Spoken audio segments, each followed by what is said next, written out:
And this is the engineer rally point. I really do appreciate. Looks like we got about 57 people and I'm sure that will continue to climb. Two really interesting topics tonight, selected uh, by the commandant. One is an update from HRC. I know there's been a lot of discussion about force structure changes, and so we'll have a Lieutenant Colonel J.D. Davis talk to us about some of the implications there. What are the new opportunities that are out there?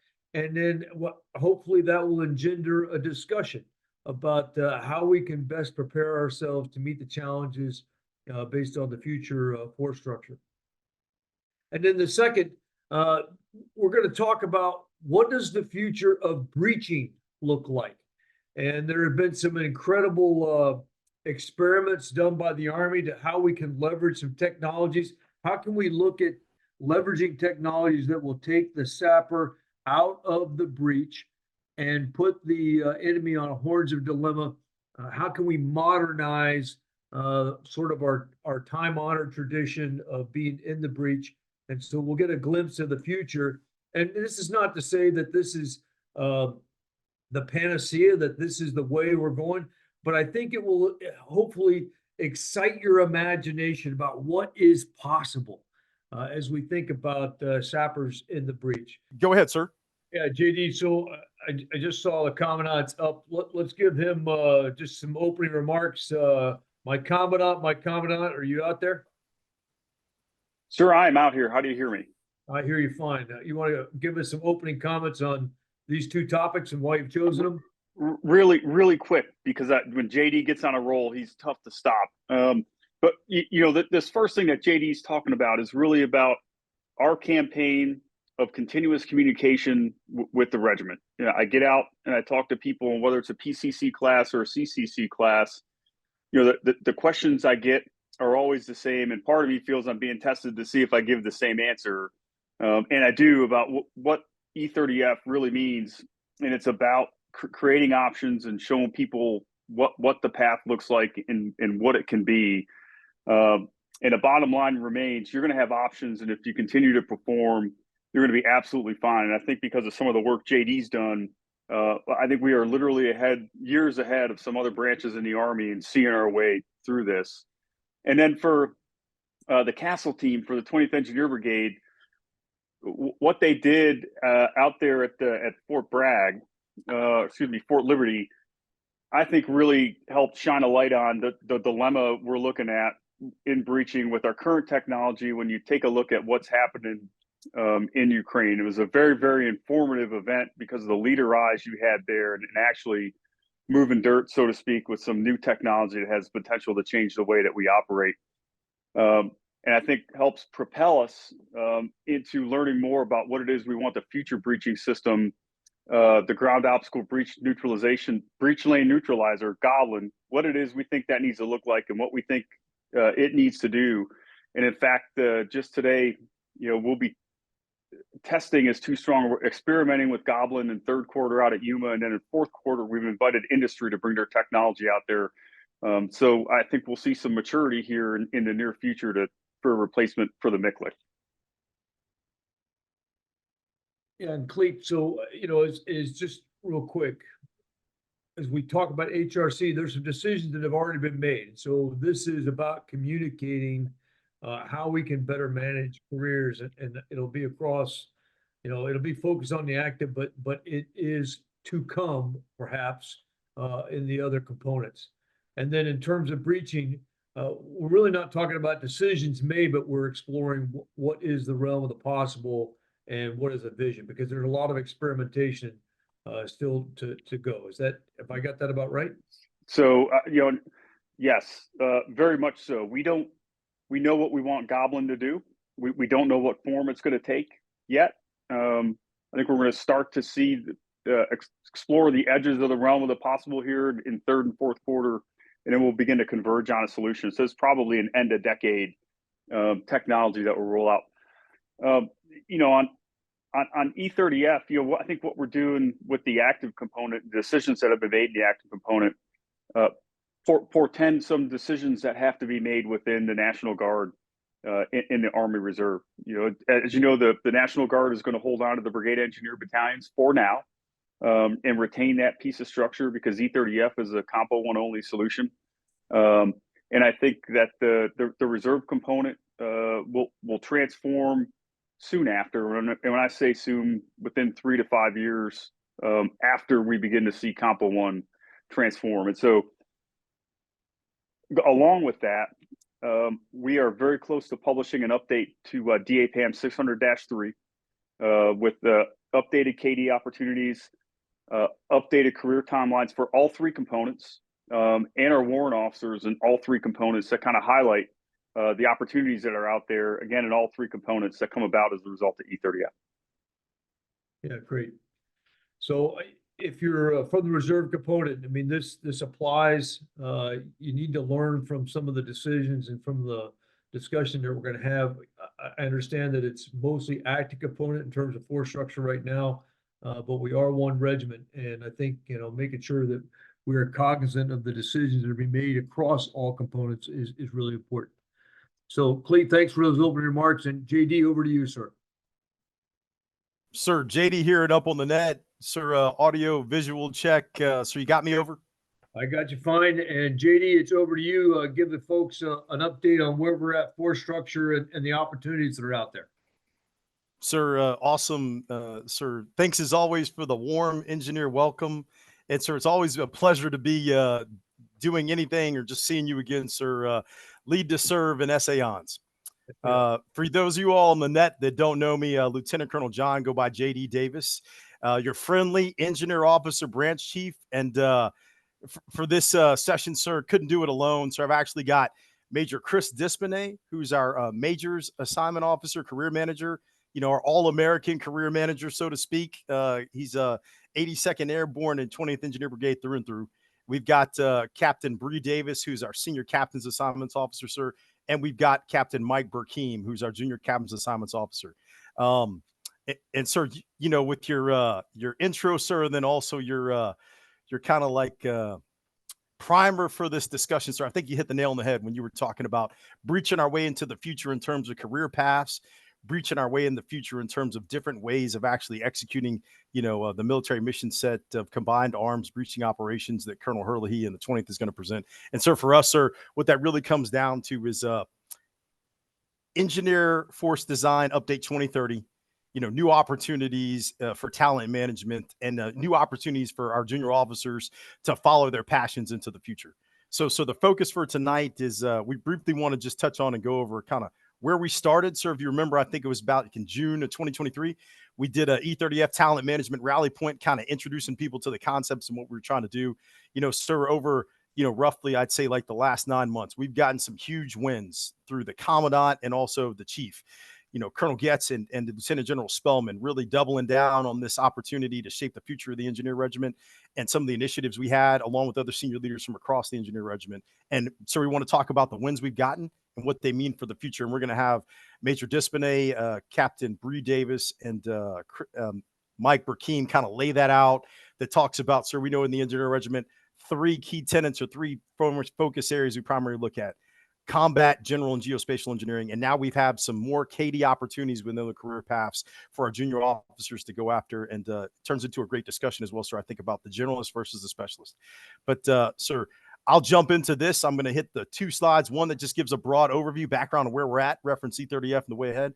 And then also, sir, we'll rapidly look through the approvals that the Chief and the Commandant made, the things that are actually in the market for 2402 that just closed, and also the things, sir, that are in CSL 25 that we're doing slating for right now. All those opportunities for our lieutenant colonels and majors.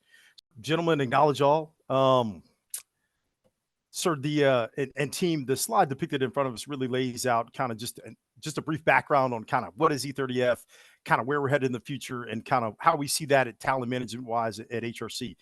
When we first started this project, this endeavor with the Commandant and with the Chief, what we really noticed is, and everybody knows how the .mil PF works. Usually the Army focuses on the big doctrine pieces. We focus on training, we focus on equipping. But when we looked at this at HRC, we really tried to double down on the people, the leader development aspects, and what it meant for the future. So Team, I'm a visual learner, probably like most people on the net. So we tried to depict this to help everybody visualize it by using circles as kind of like a diagram. So big thing, if you were to look at today where we're at, and we started this in 2023 and now 2024, before the Army structure document, which is the one that will lock in all the E30F and force design update 2030 for engineer changes. We got a huge ops bubble, right? We've got 43 tactical battalions in the future meaning Army 2030, we're going down to 25. So what that really equates to is some of the bluff, right? We're losing 18 operational engineer battalions. We're using 18 lieutenant colonel CSL opportunities. When you look at the big picture, it means we're going from 69 05 CSL commands down to 51. And part of the reason for that, if you look at how this developed and came about, last 20 years, stability operations coin, the brigade became the unit of action, right? We pushed all the enablers to the brigade, MI signal engineers. In the future, though, and using the Ukraine as a guide, like Colonel Hurley and the 20th are going to talk about later on this evening, you can see how it's not a one brigade fight anymore. I was commanded a second Regimental Engineer Squadron in a 2nd Cavalry Regiment on the frontiers of freedom in Eastern Europe. I was over there when Ukraine kicked off. You can see how it's really a division and corps fight. Like we got up to the point we had 2 corps, we had 2 division headquarters forward. We had somewhere around like 6 to 8 brigades involved in that. And for the large portion, a lot of that footprint remains as we assure, deter, and reinforce our NATO allies against Russian aggression. In that construct, when the brigade or the corps becomes the unit of action again, we've got to remove those enablers to include engineers back up. Going back to Dr. and Sir as a small group leader, it's hard to mass in the defense or concentrate in the offense. If things are with brigades, engineers and enablers are forward, by the time you get them back in the right phase, when another organization becomes the main effort, it's really hard to centralize those assets. By the time you would need them and the battle occurs, you may miss that phase, task organization, all those things come into play. So moving those things back to the divisional level enables us to, put them at the place, point, and time on the battlefield in time and space where required. The other thing that's tied to this too, for background for everybody on the net, the Army has people, even though we're overstructured and undermanned, underassessed, and we're working towards the Army of 2030, but we realized that we didn't have people in the right spot, as the 100th Commandant puts it, Colonel Getz.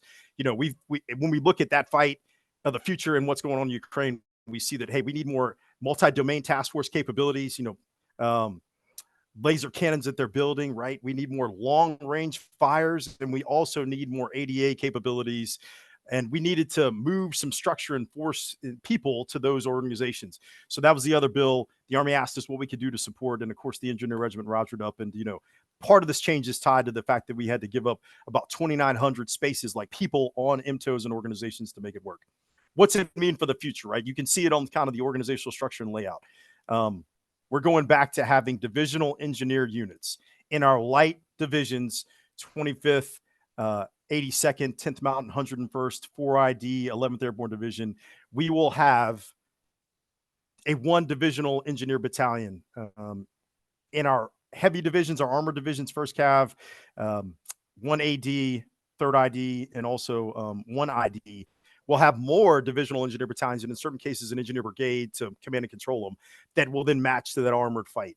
So if you talk about what's the future and what things look like, that's kind of where, we are definitely headed. When we looked at this from a talent management perspective, it's in the lower right corner. We envision an engineer regiment that remains tactically relevant. Sir, like you always say, our culture is support and maneuver. You can't have combined arms maneuver without the engineer there.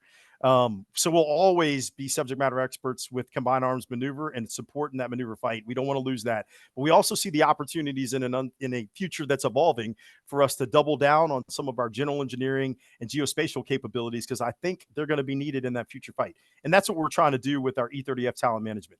I was a good SGL, so we remembered to put things in a dashed form if it's planned or prepared. Some of them were going into execution, but we were exploring our geospatial planning cells. We're exploring other USAC capabilities and also DPW. So in the future, like the chief always says, we see diversity in tactical and technical career paths. We see greater depth in geospatial and general engineering and facilities engineering. And sir, engineers, we solve the toughest problems for the nation, the Army, and the regiment. That's what we're going to continue to do in the future. And that's what we want to do and create here. Flexible paths for people to pursue their passions in these types of environments in the future. Gentlemen, I'll pause here for any questions before I go to the next slide.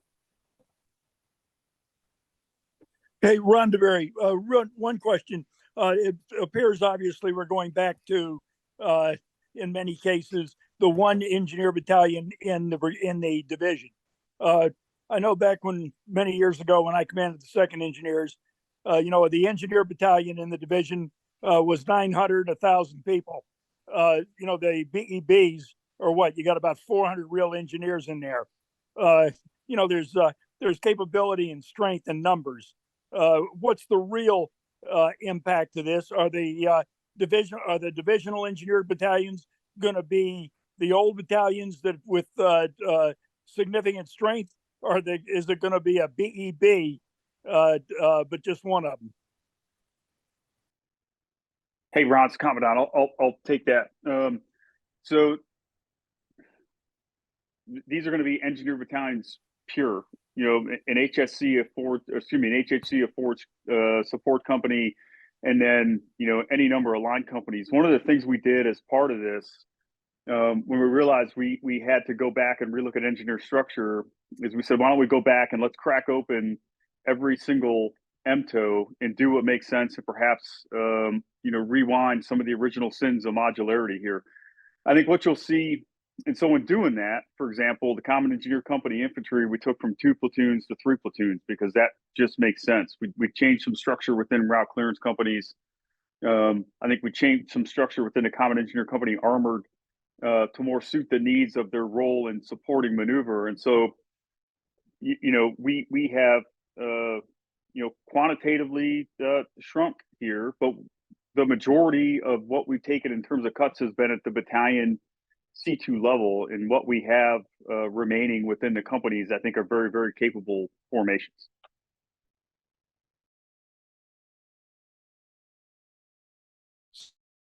So just out of curiosity, what is the manpower strength of an engineer battalion where you only have one battalion in the division? What's the strength going to be? Yeah, so you're going to make me do math in public, and I don't really want to do that. Common Engineer Company infantry is on the order of 163 personnel, and say you got 3 of those in a battalion. In HHC, that's probably 90 people. In FSC, that's probably 80 people. That's what you've got in a divisional engineer battalion supporting a light airborne or air assault division. Thanks.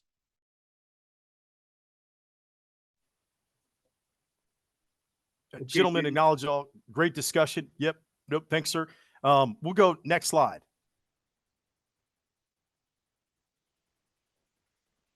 And then, gentlemen and team, I'll briefly touch on this because we have, in essence, taken this quad chart that lays out some of the great wins that we got from the hard work of the E30F Talent Management Task Force with the guidance from the Commandant and also approval and additional guidance from the Chief that went into effect in 24-2 and then CSL 25.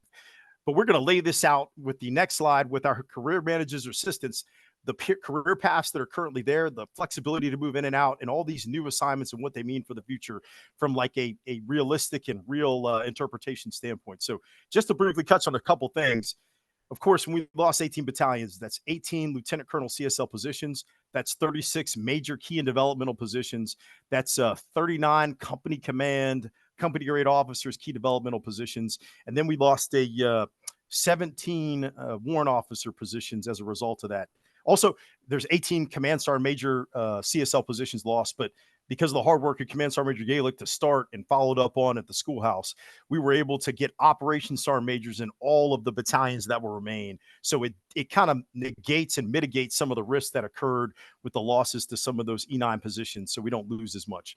But just to hit it off the top, if you look in the top left corner, you can see we created 3 new 05 CSL USACE commands in the last, several months. ERDIC, HEXA. For those of you all that don't know, HEXA is the Humphreys Engineer Center Support Activity. ERDIC, of course, Engineer Research Design Center, and then Transatlantic Expeditionary Command TAE. We formally gave approval for TDA adjustments through G357 FM. We got those codified and put into the new TDAs that are now hot. We then gained approval with the help of and support of the Commandant and the Chief doing memorandums for record and documentation for Command Management Division here at HRC to gain approval to make these official 05 CSL commands good to go. They're locked in. The next thing I'd like to highlight is we gained the approval from the chief and also from MCOM. So Lieutenant General Jones and also General Hamilton voted in to enable us to do DPW command billets proof of principle. So in essence, we're looking to put engineers back into DPWs in commander type billets where they will be able to provide that excellent engineer support and help. The running narrative is build back our installations and our DPWs. One of the priorities right now for the Chief of Staff of the Army and the Sec Army. So we are actually working a pilot. First one's going to be U.S. Army Garrison Bavaria. That engineer lieutenant colonel will end up covering the DPW oversight of Grafenwehr, Vilsec, Hohenfels, and Garmisch. Everybody loves skiing in Garmisch. So we think it's an excellent opportunity. MCOM actually has about 19 more locations that we could go after across the globe in essence. So we think this is a huge win. We're going to do a pilot at first because we have to transfer billets because there's no engineer billets in MCOM right now. So we're going to use a USACE billet, transfer it through HQDA G57 to MCOM, submit all the paperwork to gain approval through Command Management Division, and we anticipate that CSL 26 will have that locked in. Lastly, we're exploring Task Force Viper, so Virgin Islands, Puerto Rico, looking to make that a provisional 05 district, and then in 05 CSL Command in 26. On the majors front, we had some huge wins with support of the Commandant in Chief with getting our deputy district commander billets. So our majors that are serving as deputy district commanders in our 05 districts, now KD. We had Detroit, Erdick, Nashville, and I think we're also looking to get Buffalo going in the 2402 assignment cycle and marketplace. We've got battalion operations officers in 31st and 35th. If you all didn't know, they had S3s to start. We were able, with the help of the support of the Commandant, gain approval to use some major billets and DOI that historically have not been filled. We were able to adjust the TDA, get those down to 1st Engineer Brigade, and we were able to have, we got officers hired to be the battalion operations officers in 35th and 31st. And then lastly, on the geospatial front, our geospatial planning OICs and all those ASCCs and COCOMs, we had those hot in the market. They're now KD identified that way, and we're moving forward and moving out on that one. I'll pause here for sake of time so we can transition to the rest of the team to go over what this means when you look at it across a career timeline and career path. Over.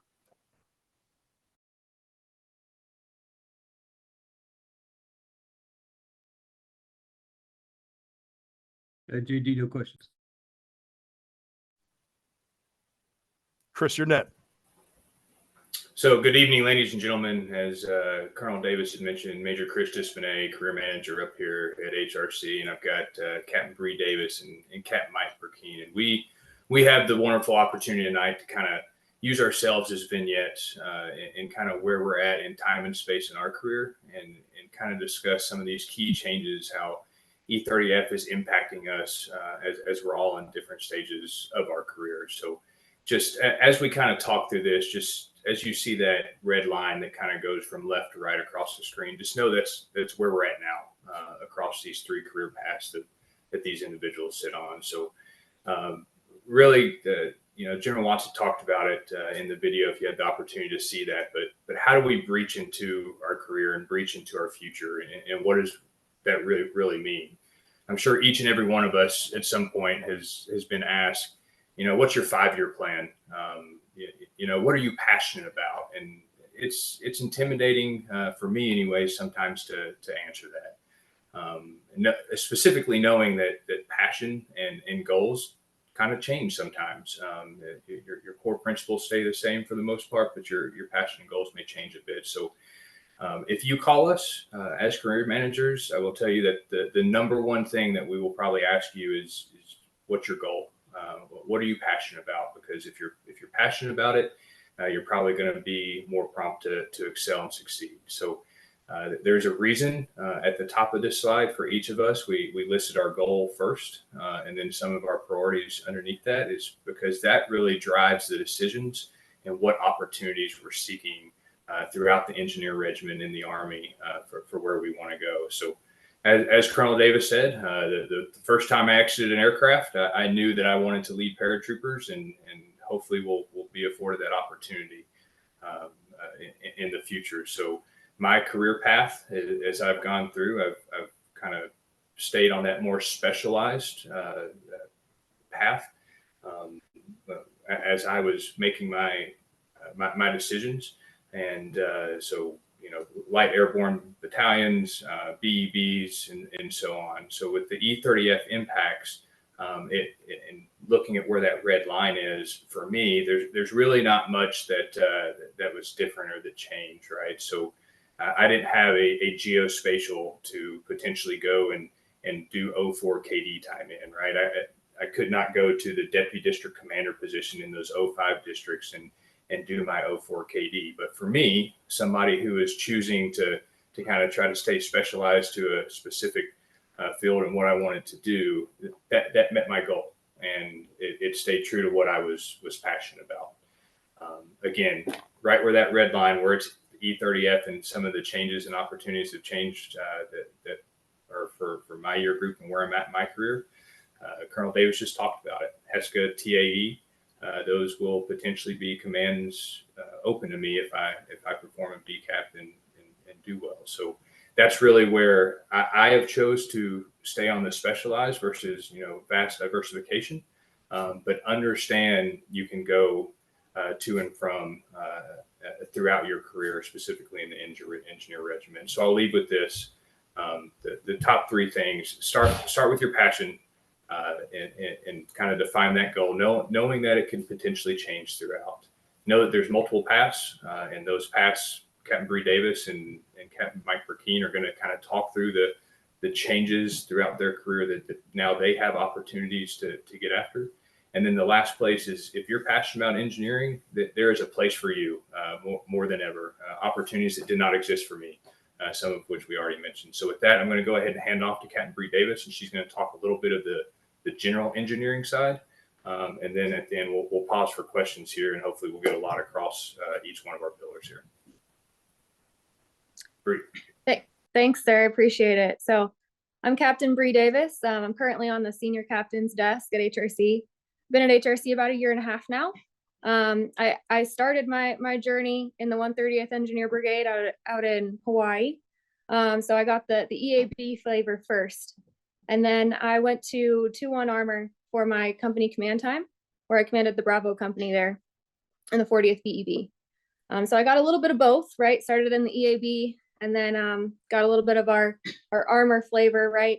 And as I've been at HRC and seen a lot of these new E30F changes, I'm about to head off to ILE and Major KD time, and there's a lot more open to me than there was for Major Discipline at this point in time. So notably, right, those E30F changes are in the green boxes. So, not only are there the divisional engineer battalions that are going to stand up, but those USACE 05 districts, those deputy district commander positions are now KD.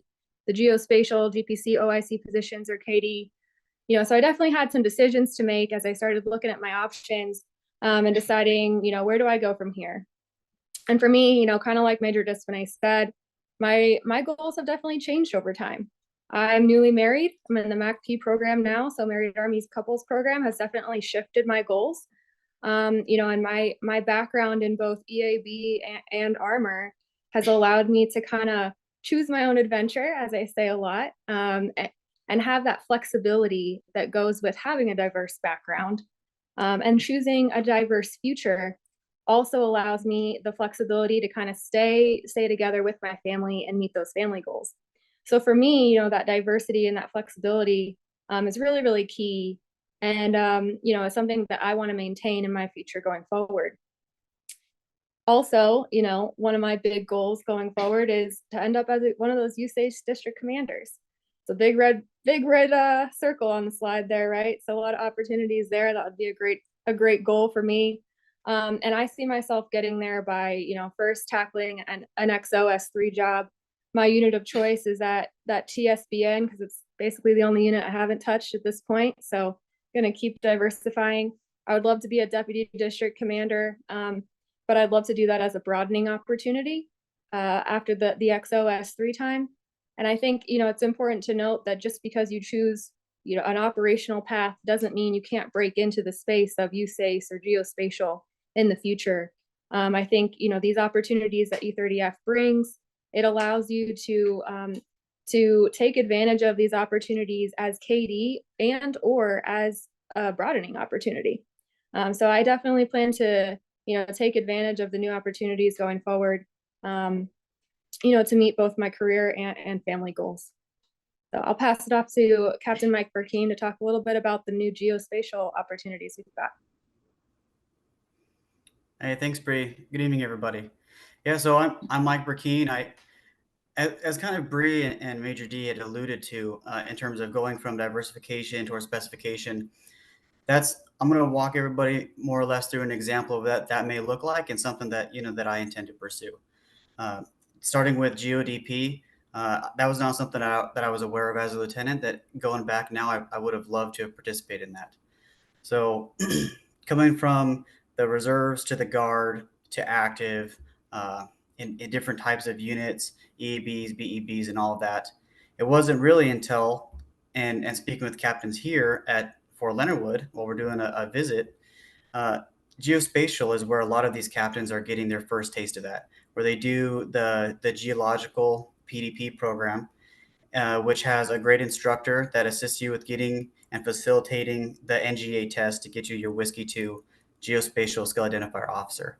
So you can get your Whiskey 2, become a geospatial skilled 12 alpha without having gone to GeoDP. So something that I think is very important to highlight here is that none of these are necessarily prerequisites for each other.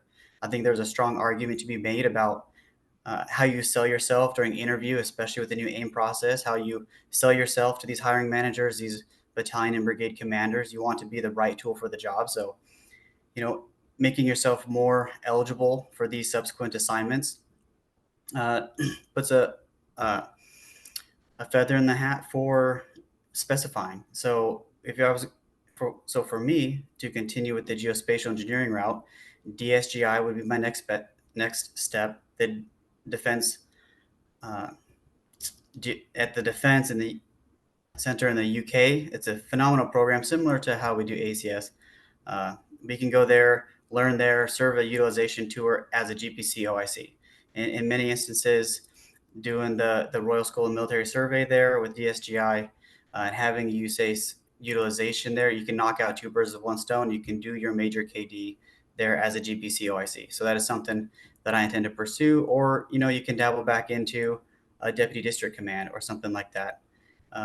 Moving forward for the 05 billet now, serving in ERDIC or the Transatlantic Division there, and trying to continue on in that geospatial realm is something that's an option. So there are a lot of questions that we get, especially when we do all these visits. A lot of folks have tons of questions about E30F, and they're worried about slots being taken away and changes.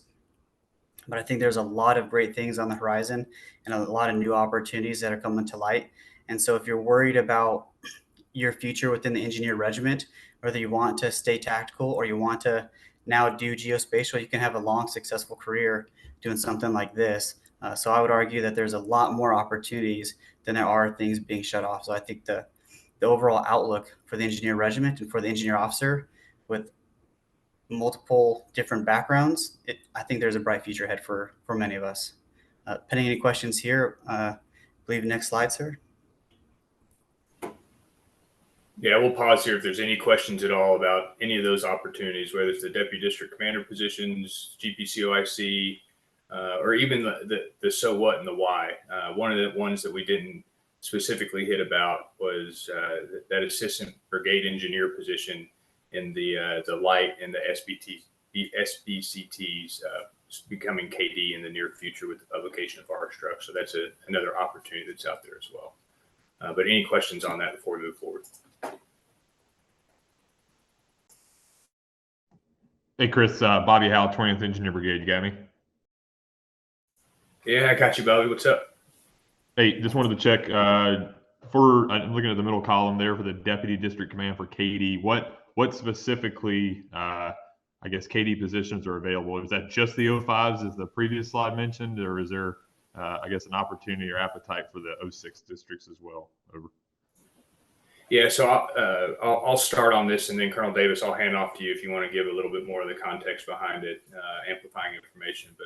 But Bobby, and for everyone on the net, right now it's just the 05 districts. So Colonel Davis talked about it a little bit, but we were able to get 4 of those in this last 2402 market. And I will tell you that the hiring for those positions was not all previous USACE experience personnel. So when we talk about that diversification versus specification, that's a prime example right there. And in the future, of course, we'll have more that open up through the movement cycles, but leadership's trying to align those to where it's in the prime movement cycles of the summer, but only the 05 districts as it currently sits right now. Then Colonel Davis, sir, do you want to add anything on that as far as amplifying information between the 05 and the 06 districts?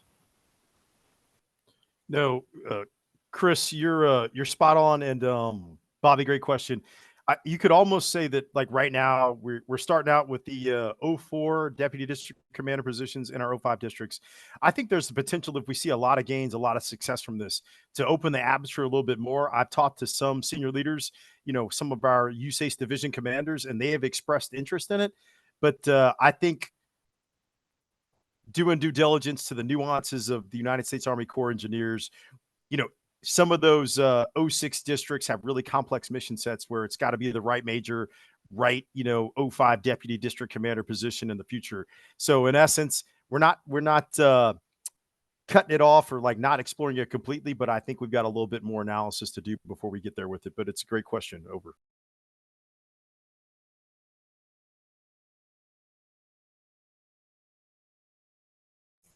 Okay, not hearing anything else, sir. So we'll move on. Sorry, General Robson, did you have something? Okay, so we'll hit this one real quick. Little abstract art there in the center. I'm sure Colonel Herlihy will love that, snipping it straight from Simon Sinek. But everyone's probably heard of the why, how, what, and just another way to look at it. You start with your passion. Identify those goals, and then again, the how and tied a little bit to the what. Like know that there is a spot with these opportunities that have just come on board with E30F and really soon to be publication of R-Struck, that there's a place for you in the engineer regiment. There's even more of a place now. And again, that diversification and specification piece, we'll go into that in just a little bit more detail, but you absolutely can move from one to the next. So with that said, I'll hand it over to Mike Burkeen real quick just to talk a little bit about the pros and cons of the specification piece. Hey, thanks, sir. Hey, so I'm here to advocate for specialization. I think the old adage that engineer officers are Swiss Army knives, I think there's a lot to it, but I think that being the right tool for the job is where a lot of folks can head, and I think there's an argument for it. Becoming that subject matter expert that maneuver commanders need, and that we need to provide our regiment as a whole. I think that there's a lot of opportunities that currently exist. We're already seeing changes impacted in the 2402 market, and we're going to see even more of those with the new R-Struct as the markets progress, as more and more things in this restructure begin to happen. Specialization can really kind of maximize productivity. You're not trying to relearn something at all these different PCSs that you go to. You're moving to a new job, or you're learning a new skill. There's that learning curve that goes up. I think there's a strong argument for being the right tool for the job. Some of the cons here, being less agile, less flexible, limiting opportunities, those are valid. And I think that everybody should do that has more career time ahead of them should do some soul searching and see what's important to them, because eliminating opportunities, I think, is a tough con to sell, because you may actually, by not specializing, you may end up closing doors. There's certain senior leader positions that you can market yourself to be sold to for these billets based off of your specialization. If you have a history of USACE, you've been a project engineer, and you've just done nothing but eat, sleep, and breathe USACE, I would argue that specialization makes you a much more competitive, USACE division commander. So in terms of opportunities, I think there's a lot of different doors people can go through. And, for example, with the geospatial one, none of those that we talked about on the previous slide for geospatial are necessarily prerequisites for the next one, but it allows you, should you take that path of specialization, there's a strong argument to be made that you are more marketable within that field for your future job. That opens up certain doors that you're after anyways. Pending any questions there, I'll hand it off to Bree for the diversification piece. Thanks, Mike. Yeah, so for diversification, right? Like the biggest pro to diversification is that flexibility that it offers, right? So for me, having the different experience in various unit types, it opens up options for me to take command in different unit types as both a lieutenant colonel, a colonel even, right? And I think that sort of leads into the next question of where could specialization and diversification matter most, right? Because, historically, the engineer DAPAM 600-3 like points to diversifying as a company grade and then starting to specify more as a field grade, saying that experience as a major, starts to become that relevant resume experience that leads into, which command type you might be best suited for on the CSL. So for me, I'm choosing to diversify all the way up through and past my major time with different unit types under my belt, and then start to hone in on that USACE goal leading into, my 05 and beyond time, where I see a lot of the opportunities opening up. So I think as you consider the diversification path, it can offer flexibility to a point, right? But you do have to be mindful of, hey, where is my relevant resume experience and what kind of opportunities lie ahead. And then again, it does have a bit of a learning curve that comes with it. So one of my favorite books these days is The First 90 Days. Great one. But the better you are at transition, the better you are at diversification, right? So something to keep in mind. And I think there can definitely be an argument for both, especially as you kind of look at the career timeline and where different opportunities open up. So with that, I'll pass it back to Major Despinay and Colonel Davis.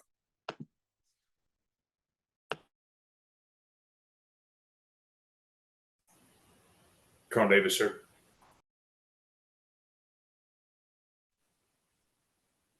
Chris, team, great. Saw a chat come across that diversification makes great command sergeant majors. I couldn't agree more. I know we got Colonel Hurley on deck with the team from 20th, but Major General Watson, just wanted to pause here, see anybody's thoughts. We'd be interested. The reason why we did this too is this is a very relevant, timely, and more important, like common conversation as we go around and do our branch briefs that a lot of junior officers are interested in, and just wanted to get some thoughts from people on the net. I think it applies to any compo, it applies to officers and NCOs, and it applies to every rank and grade. So, sir, pausing here for any thoughts from the group. Over.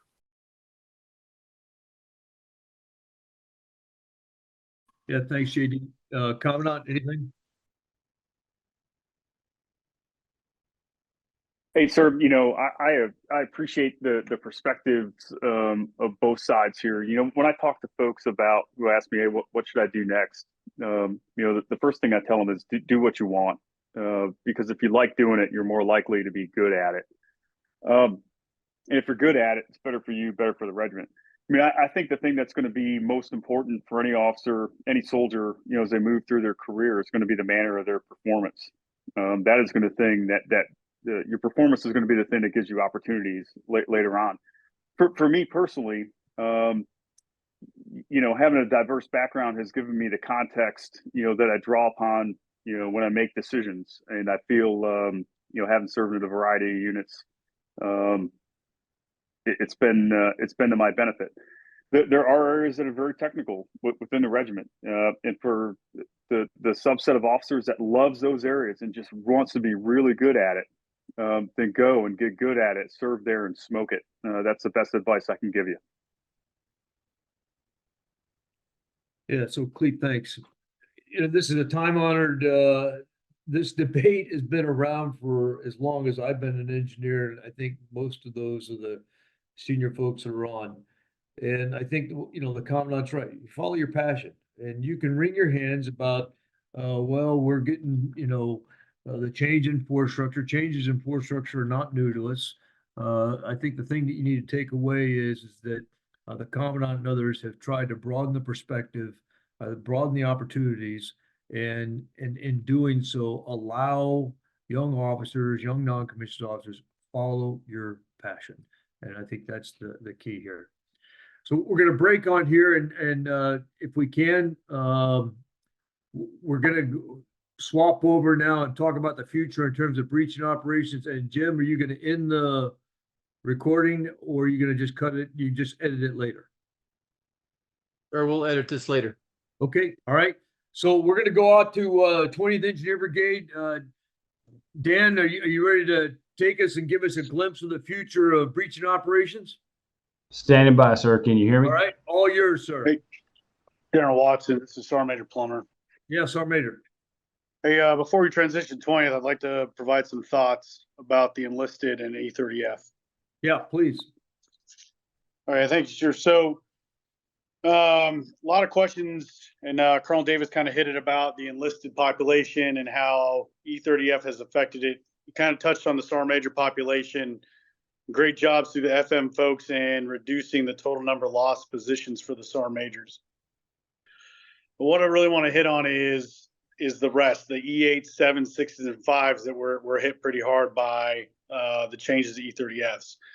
So as we look at those that have high potential, we need to make sure that they are getting the correct amount of KD or CD time as we go along. So the new DAPAM 625 is going to say 24 to 36 months. I can tell you basically after looking at all the board results, if they don't have more than 36 or more months of that KD time, their probability of getting promoted is going to be less than their peers that have more than 36.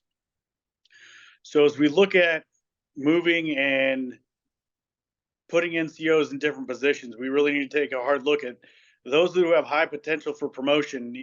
Need to make sure that they're getting those KD slots over versus somebody who probably doesn't have the same potential, and then just giving them the opportunity. So please help send the message that we're putting the right NCOs in the right KD positions. Also talk to the NCOs about their career path. Big trend I'm seeing right now is location over position, and then asking why they're not getting promoted. For example, there are some less desirable locations to serve our Army, and they don't want to go there, but there's plenty of positions for KD assignments. So the position and performance equals promotion. The next topic I would want to hit on is making sure that we are talking to our account managers about the active component manning guidance. Something I'm seeing lately is that our account managers are not realizing the category of manning that our units are in, and then wondering why they're not getting the correct NCOs to backfill positions. I think 20th Engineers started this. They do a great job of every manning cycle. They put together a Excel document that they send to HRC and basically prioritize their vacant positions for HRC to fill. So been talking to a lot of the 4-star level nominative sergeant majors, and their guidance and their ask to me has been making sure that the engineers are filling engineer billets.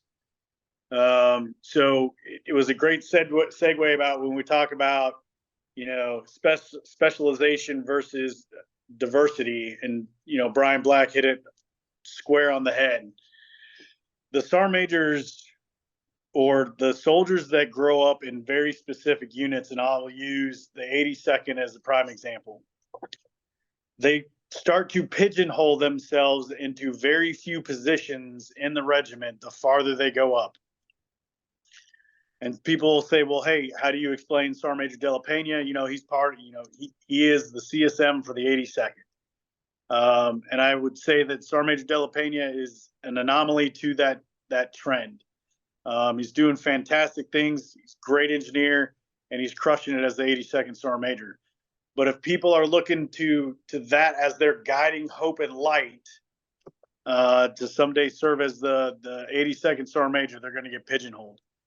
And so having served in almost every single type of formation we have within this regiment, except for an air assault battalion, I can tell you a diversified NCO is a better NCO than somebody that just stays airborne, armored, or et cetera. their entire career. So thank you, General Watson. Those are just some of my thoughts, and I'll turn it back over to you for Colonel Hurley and the update with next breaching. Yeah, so Regimental, thanks. And in fact, the Commandant and I are convincing back and forth about, Regimental, I think we ought to have a dedicated engineer rally point just to talk about these particular issues within our NCO development and the impacts of EF30 and really kind of lay that out and have the commanders go the extra mile to get our staff sergeants, sergeants first class, master sergeants, sergeant majors on. So we'll take that one on, and I do appreciate you chiming in. Commandant, I'll give you the last word, sir. Hey, sir, thanks. I remember when Dan got this mission, and I recalled thinking to myself, man, that ain't a lot of time to deliver something that General Donahue is looking for. The 20th team, together with some great partners, just to name a few, like ERDIC and DevCom, in industry, really delivered in helping us change the way we think about breaching and what it is we should expect from the systems we'll field, at the turn of the decade, and stretch our imaginations with what technology can deliver. And then beyond technology, it was, looking at what the soldiers could do with this equipment in a very, very short period of time, leads you to the conclusion that this stuff is not too complex. Soldiers can grasp this stuff really quickly. So, Dan, thanks for this. JD, thanks for you and your team and your contribution, sir. As always, thanks to AEA for giving a forum for the regiment to have these conversations. Look forward to doing it again next time. My Commandant, thank you so much. And look, thanks for all this. I know we went over on time, but these were two really very important topics. Please stay tuned to the AEA website. We'll have another engineer rally point coming soon. Remember that this is designed to engender a professional discussion. The Commandant is the one that controls the topics, but if you've got a topic and you want the Commandant to consider for the next engineer rally point or the one after that, just go up on the engineer website or AEA website and give us your suggestions. Thanks again for everything. And remember, lead to serve. SA odds.